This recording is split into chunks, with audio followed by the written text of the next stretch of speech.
We're talking the biggest college football matchups from Week 9 and some college football playoff implications as well. And I take on my very own Q's Countdown analyst, Hudson, Ridley in the Juicer, looking to get my first win and also expect a lot of laughs and a lot of yelling in the Juicer today. Some Monday scaries as well for a couple teams out of college football last week and some other things going on in college football. It all starts right now on No Pulp.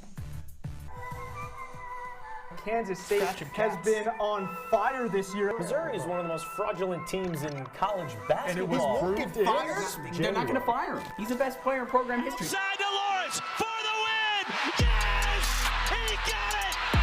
She is the Shohei Ohtani of college softball. This is a team that's potentially going to be a top 10 team in the country. How you feeling? I'm excited to win the Juicer. LSU has captured its very first national championship. Welcome to another episode of No Pulp with Chloe Smarz. I'm Carson Fowler. Another week of college football in the rearview mirror means we have a lot more to talk about, including 14th ranked Texas A&M's 38-23 win over the number 8 ranked LSU Tigers. Chloe, your favorite SEC quarterbacks, not a great showing at Kyle Field. I'm going to argue with you on that because first off, he threw for 400 yards. I know he went 25 of 50 and threw 3 interceptions, but this game doesn't fully fall on him. Now let's talk. And who does it fall on? Let me speak and let me get into it. All right, it. let's hear it. This game was obviously a tale of two halves, right? If you were an LSU fan and you turned the game off at halftime and went to bed, you probably woke up and you probably thought, oh, we won this game. So what happened if you're LSU? Well, in the first half, 249 yards through the area, up by 10 points. The Texas A&M quarterback, Connor Weigman, looked bad. Then this is where the game changes. You come in, LSU up 17-7, needing to extend the lead in the third quarter. And my favorite guy, Garrett Nussmeier, makes a lazy interception to BJ Mays, and that sets up A&M inside the 8. And give credit to A&M's defense in this game, though. They did a lot of things right. They clogged up running lanes. They made Garrett Nussmeier throw the football 51 times in this game. Made him make tough decisions. Mike Elko said in the beginning of the season, after he lost to Notre Dame, that he would find ways for his team to win, and they did that in this game. They went to Marcel Reed in the second half, and that was the difference maker. 31 points. Kid stepped up in a big way. It definitely was the best coaching move, arguably, of the year by Mike Elko. And let me tell you something, by the way. Credit to him, credit to Reed. The 12th man energy in Kyle Field was real. It's and legit. I think it threw LSU a little bit off guard. But my one thing about Garrett Nussmeier, I'm not defending him. I still think he has potential in the SEC, was the fact that they only had 24 rushing yards in the second half. Obviously, you're going to put the ball in his hands. But I think that's just a credit. That's just a credit to what Texas A&M does on defense. My preseason transfer player of the year was Nick Skirton, and he came away with a big sack in that game. I mean, they had nothing going for them. But I blame this game much more on Brian Kelly's inability to be able to switch up when Marcel Reed went in the game. Defensively for LSU. But who's throwing the football, Garrett Nussmeier or Brian Kelly? Well, those 3 interceptions were his fault. He made bad decisions in this game, in the second half. I completely agree with you on that, but he still threw for 400. Just imagine if he actually had a run game. Anyone can throw for 400 yards when you throw the ball 51 times. You love to hate on him. I really truly think, though, for LSU, their next game is the biggest test. It's a college football playoff elimination game against Bama, November 9th. That's what this game means now for LSU. But sticking in the SEC, number 25 Vanderbilt almost walked away with their second upset of the year. The Commodores welcome in number 5 Texas to Nashville. Longhorns head coach Steve Sarkisian hoped that the squad would bounce back after getting embarrassed by Georgia the week prior. It was close though, Carson, 27-24 in favor of the Longhorns. But I know you've been Vandy's biggest fan, especially when they play well against top SEC teams. Roll it. Well, Chloe, let's see it. You go on the road and you lose to a bad Georgia State team. Then next week you go on the road to the number 7 team in the country. That was Missouri. You take them to double overtime. It's ridiculous. I think the Doors might actually be something to deal with in the SEC. You could pencil in as a trap game for some of those mid to top tier SEC teams. Yeah, Chloe, since I said that, Vanderbilt's won at Kentucky. They've beaten Bama, and they nearly beat the number 5 team in the country in Texas. ESPN's David Hale said that Vanderbilt is that YouTube project that you thought was so easy, that do-it-yourself project, that's just not. Spoiler alert, Vanderbilt is no longer the get-right game in the SEC, and I think that's what Steve Sarkisian in Texas thought. No sense of urgency in this game at all. You're up 2 scores in the fourth quarter. Did they not realize this was a ranked matchup? No, at all. And credit to Clark Lee, the head coach for Vanderbilt, for coming up with a game plan that made Texas uncomfortable. I think from the Texas side, you showcased a few things. One, you showed your resilience bouncing back against Georgia, but there are definitely some big issues on this Texas team where I question their ability to run the table and maybe get into the college football playoff or the national championship game. Quinn Ewers, sure. Did he play great? No. Did he have a bounce back performance? Absolutely. 288 yards to the air, 3 touchdowns, and you look at the 2 interceptions. And I know people are going to say, especially that opening drive interception that he threw, I don't blame that on Quinn Ewers. I blame that on the offensive line. That guy in the defensive line for Vanderbilt should have been picked up. That should not have caused a havoc play, and that wouldn't have been a pick. What I see from Quinn Ewers is the fact that their offensive line is still not meshing well. They don't have a Biaggi Robinson that can complement what Quinn Ewers does in the passing game. And coming into this year, we knew that Steve Sarkisian, this team was going to run by Quinn Ewers. But that's what Clark Lee likes to do, though. He likes to surprise offensive coordinators. He was the defensive coordinator at Notre Dame and did a lot of things right there. He's done really good things here. He's got a really good pass rush and run defense. They're number 25 in the country. Vanderbilt clogged up run lanes and made Ewers throw the football maybe just a little more than he wanted to. And no Isaiah Worthy, I know that didn't really matter in this game, but you wonder how that plays out down the line. Right. Well, the next game we're going to talk about had some serious college football playoff implications as well, but it wasn't a matchup amongst Power 5 football teams. No. Let's go to the Wild Wild Mountain West, where number 17, Boise State, went back and forth at Allegiant Stadium in a 29-24 win over the UNL Rebels. Chloe, you're too early to say the Broncos are maybe going to the college football playoff, yes or no? Oh, 100% they are, and it's led by Ashton Ginty. And the ironic thing about this game was that he ran for 128 yards, and that is one of his season lows. That is insanity. Chloe, to me, this was the final exam for Boise State to get into the college football playoff. UNLV is a good football team. Great football team. They are 2 scores away from being undefeated and maybe ranked top 15 in the country. You lose in overtime to Syracuse, and you lose to a number 17 ranked Boise State team with what could be the Heisman this year in Ashton Ginty. Oh, 100%. He's still my Heisman pick. He's on pace to run for 2,000 yards. He is doing something that we have not seen, dare I say, since the Reggie Bush era of USC. I still love what he is doing, but what I even love more is that Boise State quarterback Madsen proved that he can still anchor this offense a little bit. He threw 18 completions on 33 attempts for 209 yards and 1 touchdown. That's exactly what you want to see if you're Boise State, especially if your star running back has a quote off day. Let's talk about UNLV's quarterback, Haj Malik Williams. Since getting the starting job, 3 or more scores in every game he's played. You almost forget about the whole Matt Saluka drama because he's been playing so well. Because he's been so good. I mean, he is the reason that UNLV hasn't fallen off the wagon wheel and stayed on course. I mean, if UNLV wins this game, they are catapulted into the college football playoff conversation. 100%. They already were prior to that Syracuse loss. I think this loss hurts them a lot, and Boise State's probably going to college football. Completely agree. I came into this game knowing it would kind of play out like this. Both evenly stacked teams, number 1, number 2 in the Mountain West, and that's exactly what we got. The Mountain West still a great league. Yep. Totally. When we come back, it's the best segment on the CitrusTV airwaves. Here we go. The Juicer. Hudson Ridley joins the program to duke it out with our own Chloe Smarz. No Pulp returns after this.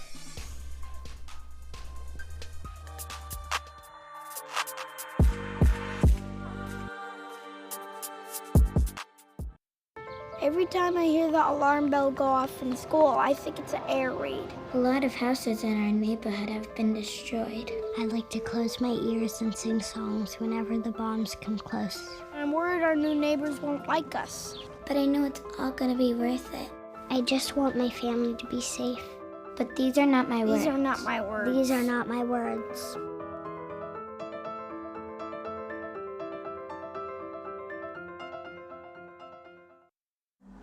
Life doesn't always give you time to change the outcome. Prediabetes does.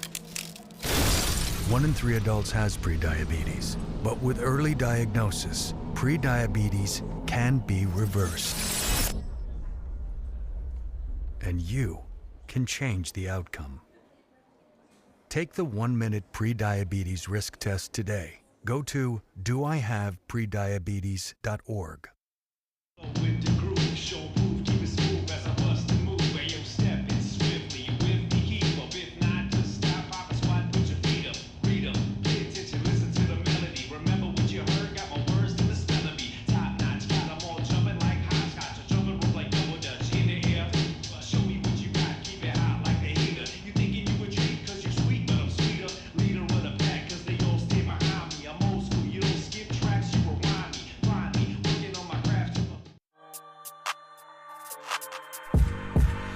Welcome back to No Pulp. Carson, Fowler, Chloe Smarz with you again, and we're joined now by Hudson Ridley. This isn't the Q's challenger Countdown, Hudson. in the juicer tag. What are you doing here? I'm out of nowhere, coming over from Q's Countdown. This is a mystery why I'm here. But you know why I'm here? It's to win the juicer. Exactly.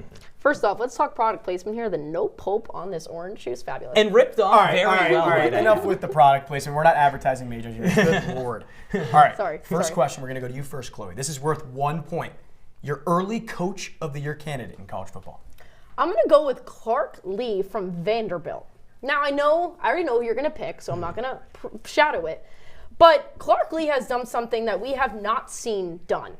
He took the laughingstock of the SEC and has turned them into something that every national media outlet has been talking about. Not only is Vanderbilt ranked in the top 25 for the first time since 2013, Hudson, but they also have upset the #1 team in the country, their biggest win in program history. And what I find so interesting about Clark Lee is that he's been with the program for 4 years. He finished for the past 3 seasons 2-10, 3-9, and 2-10 a season ago. And he decided to switch it up. And he said, we need a change. He cleared out all the offensive coordinator, defensive coordinator, brought in. You made your point. Clark Lee is your coach. Yeah, of the year he's candidate. really good, Carson. He's great. He's great. You know what he's not? Let's hear it. I know. Kurt Signetti. 8-0 right now. It's the fastest start the program has had. I don't care. It's the fastest start the program's had since 1945. You know what teams you played back then? Hospitals and little kids, little sisters of the poor. This is a great team and a real threat to Ohio State and Oregon right now in the Big Ten. An explosive offense. He took Curtis Rourke, a guy at Ohio, and made him into, if Ashton Genty and Cam Ward weren't so good, potentially one of those Heisman top 4. He's been spectacular this year, and guess what? He's the first coach to go 8-0 in back-to-back seasons at 2 different programs in the history of Division I college football. Schedule, I mean, can do that. All right, okay. They have not played a single ranked opponent. Okay. All right. Everyone relax. Everyone relax. First of all, I like the Little Sisters of the Poor, John Dale's reference. That was great. There you go. I'm going to tell you guys this. Vanderbilt was picked last in the SEC this year. And Indiana was picked second to last. I'm going with Vanderbilt. She picked a homer pick, dude. My dad went to Vanderbilt. That's absurd. The fix is in. That's absurd. All right. Biggest win in program history. We're giving the point to Chloe. All righty. All right. Hudson, we'll go to you first. Maybe we'll get this. This is a 2-point question. Okay. Now. The most surprising game you watched this week in college football? I would say Notre Dame Navy really caught me off guard. And because Navy had the 4th best offense going into a game where they only put up 14 points and they let up 51 in that game. They averaged just under 1 turnover a game coming in against Notre Dame. They had 6. They were completely dysfunctional. And yes, Notre Dame is on the rise right now. But this was a Navy team that coming into into that game, was in perfect position to make the college football playoff. All they had to do, get past Notre Dame and get past Army at the end of the year, and they were in. And they did that. I'm going to the SEC. Alabama, Missouri. And I know this game on paper is like, all right, whatever, it's a blowout. We understand that Mizzou's a fraud. But we and you have talked about it on this show, Carson. Mizzou is a joke. And I didn't actually think that they were this bad coming into the game. And that is why it is my surprise game of the week. The Tide blew up Missouri 34-0. They held the Tigers to 239 yards of offense. Alabama had 500. Obviously, quarterback Brady Cook got hurt. But after that, you bring in Jude Payne through 3 interceptions on 42 yards. And here's the thing. They're still ranked in the AP top 25, which I cannot fathom considering. Well, it's SEC bias. It's fathomable. All right, Chloe, I feel like you almost proved Hudson's point in your answer. You said that they're a fraudulent team, so why would Alabama blowing them out be a surprise? Because Alabama's a Jekyll and Hyde team so far this year. Both points, go to Hudson. 2-1, right, that's fair. Our score after 2 questions.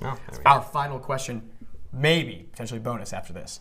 Your national championship favorite right now, Chloe.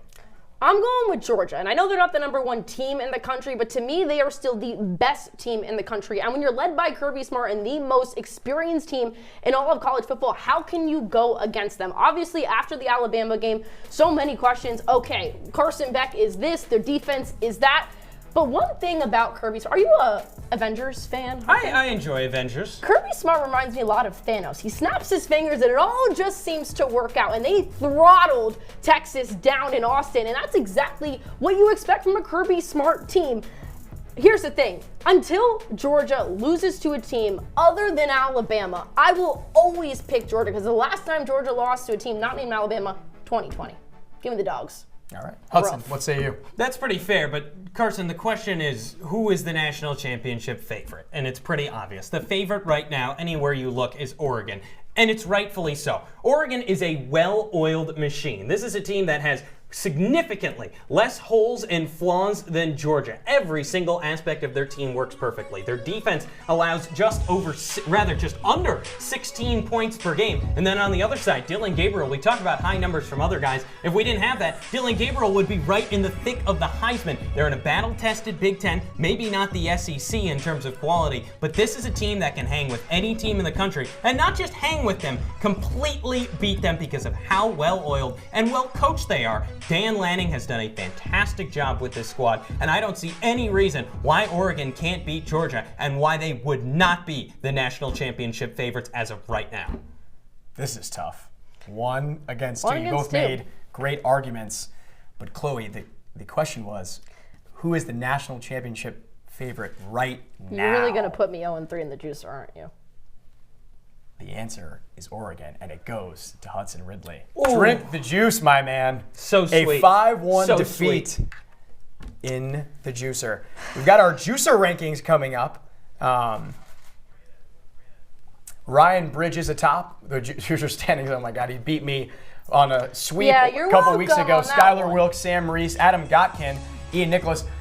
But what I understand is Hudson is now in 6th, but really a tie for second place behind Bridges in this juicer scoreboard. So I'm completely out. Great. Love that for myself. Yeah, that's too bad. You shouldn't have gone up against me. That was your problem. Oh. Chloe, it was no hard feelings. I think you just had better answers. Yeah. Hey, you didn't get swept. I got swept. Yeah, that's true. All right. When we come back, in the spirit of Halloween, we're talking the select few teams that were spooked in Week 9. No Poll returns in a few.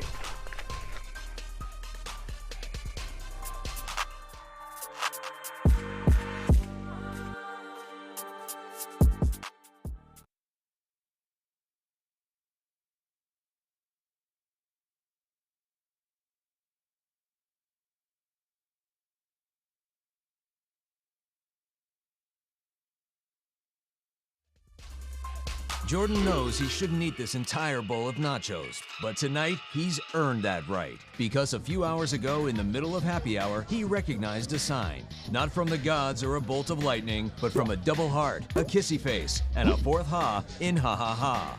That's when Jordan knew he was buzzed. So when it was time to go, he got a ride home instead of driving.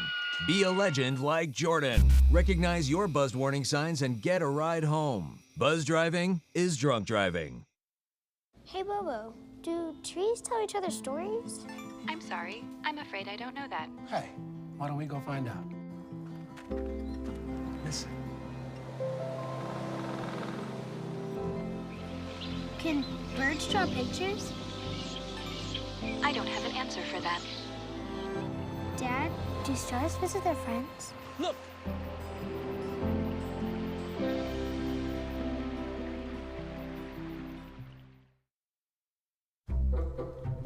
They call me Maxie, but I prefer tripod. I was your above-average four-legged homie, and then wham-bam minivan. Some people pity me. Now that's lame. I still run, fetch, and swim. And the ladies love me. I'm the ultimate wingman. Just don't ask me to high five.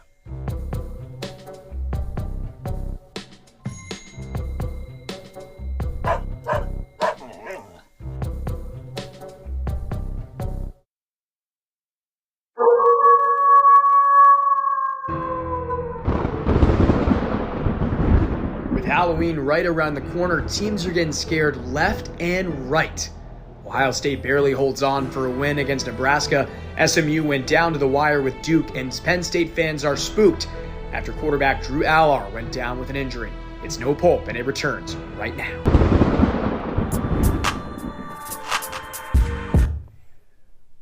Welcome back to No Pope. Chloe Smarz, Carson Fowler with you. Chloe, how about that introduction? That was my first reaction. That was great. That was awesome. That also got me. Shout out to one of our producers, Drew Alba, for making that. That was beautiful. I love that. First of all, before we get to our points here, Yeah. What's your Halloween costume? Don't have one. That's my whole point. So. Well, I don't have one either, so that's great. Well, it was a scary week for a couple college football teams, including Ohio State. The Buckeyes beat the Cornhuskers by less than a score at the Horseshoe. Ohio State fans should be pretty worried, Chloe. Yeah, they should be scared. Really scared, if I'm Ohio State. When Ryan Day comes in the post-game presser and he says, we can't run the ball against a mediocre Nebraska run defense, you should be extremely concerned.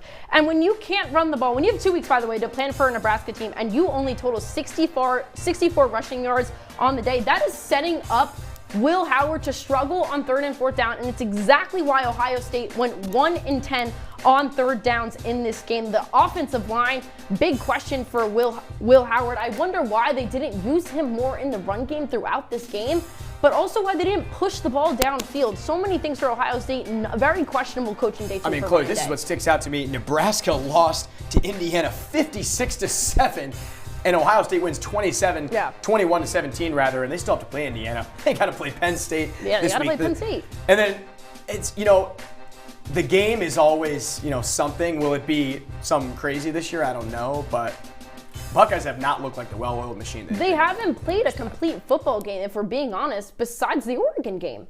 Like, every game I see Ohio State play, I question something about the offense, something about the defense, something about Ryan Day. I don't have full confidence yet in this Buckeyes team. They're just not all the way there right now. No, definitely not. No. Well, sticking with another Big Ten matchup, number 3 Penn State overcame Wisconsin 28-13, but quarterback Drew Allard went down with an apparent lower leg injury. Allard could be a game-tied decision against the Buckeyes on Saturday. Carson, should Penn State be scared with the injury ahead of arguably their biggest matchup of the year? I don't think so. We talked about this earlier in the webisode, rather. Drew Allard's injury is scary, but this game is not a scare. They led 99% of this game. Their largest deficit was 4 points. They were 6.5-point favorites going into Wisconsin. Wisconsin's a tough place to play. It's cold up there in Madison. You win by 15. Wisconsin is not Ohio State. And I'm surprised you said that as an Ohio State guy, but I would be very scared if I am Penn State. And it comes down to injuries. You lose Drew Allard. Will he play? Will he not play? That's up to determination. But even if he does play, I'm worried that he's not even going to be 100%. You also lose your defensive end. That is the star Danny Dennis Sutton, left with an apparent lower leg injury in that game. He leads Penn State with 21 quarterback pressures. He's the anchor of this front seven for Penn State. And being able to pressure Will Howard is going to be a big thing for the Nittany Lions. But you look up here, Drew Allard versus Bo Perdula. Not too far off in stats, but obviously, Carson, you still want your guy that's been in this offense to play in the biggest game of the year. Yeah, but also, Chloe, to me, I'm thinking about the next guy up, Bo Perdula. He played a decent game. He won them the football game. This would be a scare if it had been some game where they had to rely on the run game, but they were still throwing the football well into this game. They're going to go against the number 4 scoring defense in the country with a guy that has thrown, if Bo Perdula plays, 44 passes on the year. That should be one of the better defenses also gave up more than 30 points against Oregon. So clearly we don't on the road. Clearly we don't agree on that one. Well, Chloe, another game in particular that was a scare for sure. Number 22 SMU turns the ball over 6 times against Duke on Saturday and still somehow came away with the win. Mustangs definitely in trouble. I would agree with you. I'd be a little bit scared if I'm SMU, especially in the fact that they're playing a Pitt team this upcoming week that destroyed Kyle McCord and Syracuse's hopes of the season. But when I look at SMU, a road game down in Durham, -6 in the turnover margin, 6 turnovers for Duke, 0 forced turnovers for the Mustangs. That's a stat line that shouldn't even be possible. You play this game 100 times over again, 99% of the time, Duke's coming out on top. I know they got lucky at the end. Honestly, Duke beat themselves in the foot more than SMU, in my opinion, won this game. But against Duke, the 15th ranked ACC scoring offense, SMU, the 4th, this should have been not as close of a game if you're the Mustangs. Smarz, you know what's kind of funny? The last team to win a football game after turning the ball over 6 times was Oklahoma against Texas Tech in 2018. And guess who was quarterback? Who? Kyler Murray. Wow. This SMU team does not have Kyler Murray. They're in big trouble, and they have a legitimate chance to go to the ACC championship definitely. and grab one of those bids to the college ball playoff. This is a loss that would have stung bad had they fallen the wrong way. Because theoretically, it's Clemson, it's Miami, and then you kind of got Pitt, you have SMU, and you have Duke. That's kind of the middle ground. Which team can be able to upset a Clemson or upset a Miami? I don't think after this game SMU is in that category to do that. Duke looked like the better team besides the result, Carson. Besides the missed blocked field goal. Yeah, that too. Well, When we return, Chloe and I give our plays of the week and our final words. Stick around, no Pulp. Back in a few.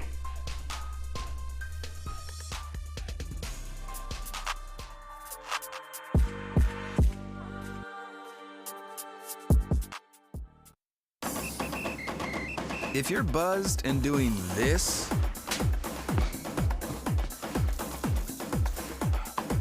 to make yourself feel okay to drive, ZWX.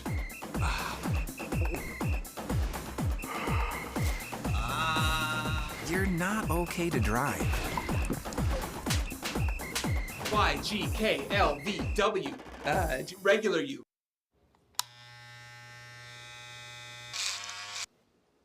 You've messed up your son's haircut. Mom? Do you A, try to fix it? Like it never happened. B, work with what you got?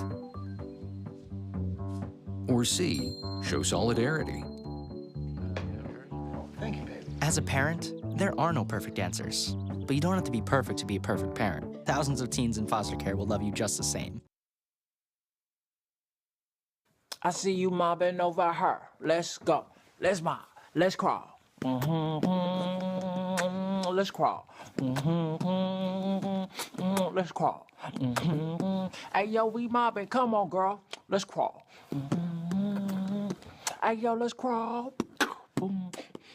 Hey, yo, let's crawl. Hey, let's crawl. Hey, yo, let's crawl.